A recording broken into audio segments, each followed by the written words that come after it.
नमस्कार, मैं हूं रविश कुमार। मैं जो भी कहता हूं वह सिर्फ एक राय नहीं होती, वह एक जिम्मेदारी होती है जो एक पत्रकार की होती है।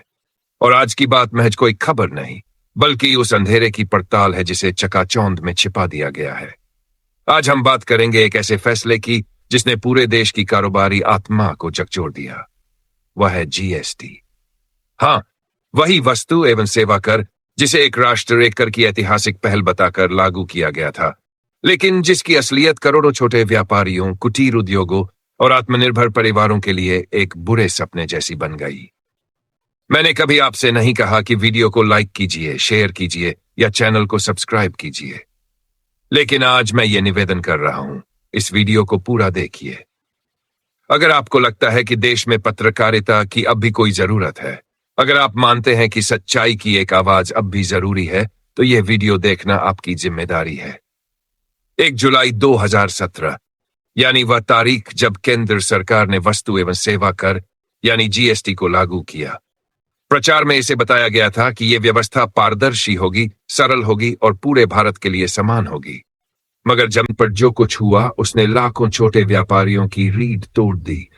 0%, 5%, 12%, 18% और 28% जैसे टैक्स स्लैब, बार बार बदलते नियम, अपवादों की भरमार और तकनीकी उलझनें, ये सब मिलकर एक ऐसी व्यवस्था बन गई जो सरल नहीं बल्कि देश की अब तक की सबसे जटिल टैक्स प्रणाली बन गई।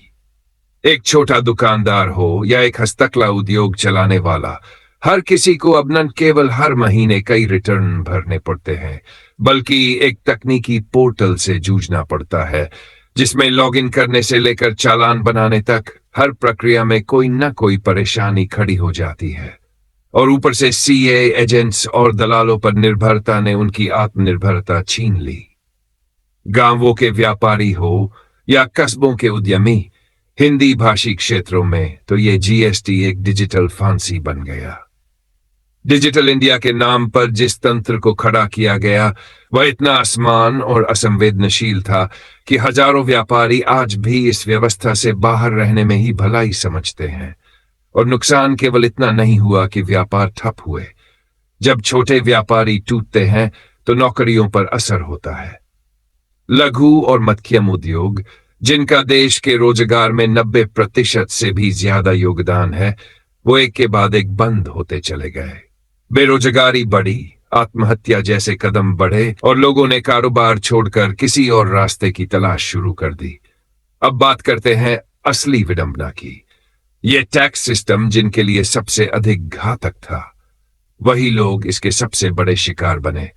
और जिनके पास तकनीकी संसाधन थे, वकीलों की फौज थी, सरकारी अफसरों से रिश्ते थे, उनके लिए यह सिस्टम वरदान बन गया। मल्टीनेशनल कंपनियां, बड़ी पूंजीपति कंपनियां इस प्रणाली के जरिए बाजार में एकाधिकार जमा सकी। जो देश अपनी विविधता, अपने कुटीर और पारंपरिक व्यापार के लिए जाना जाता है, वहां सब पर एक जैसे नियम थोप दिए गए, एक जैसा पोर्टल, एक जैसी रिपोर्टिंग और एक जैसी जवाबदेही। एक कुम्हार, एक दर्जी, एक फल वाला और एक बुटीक मालिक, सबको एक ही सिस्टम में बांधने की कोशिश की गई। यह न केवल अव्यावहारिक था बल्कि लोकतांत्रिक भावना के भी खिलाफ था। राज्यों की भूमिका जीएसटी काउंसिल में केवल औपचारिकता बनकर रह गई। निर्णय लेने की ताकत केंद्र के पास रही। राज्यों को अपने ही राजस्व के लिए केंद्र के सामने हाथ फैलाना पड़ा। कोविड जैसी आपात स्थिति में केंद्र सरकार ने जीएसटी मुआवजे तक का भुगतान समय पर नहीं किया, जिससे राज्यों की विकास योजनाएं लड़खड़ा गई। और अब बात उस भ्रम की जिसे बार बार सुधार के नाम पर फैलाया गया।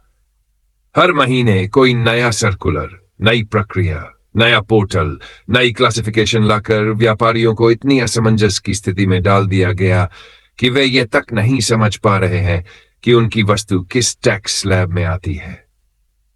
सच यह है कि बड़े पैमाने पर टैक्स रिफंड घोटाले, फर्जी बिलिंग और इन्वर्टेड ड्यूटी जैसी तकनीकी खामियों के बावजूद छोटे व्यापारी ही सबसे ज्यादा पीड़ित हुए हैं। इस व्यवस्था में मानवीय संवेदनाएं नदारद है।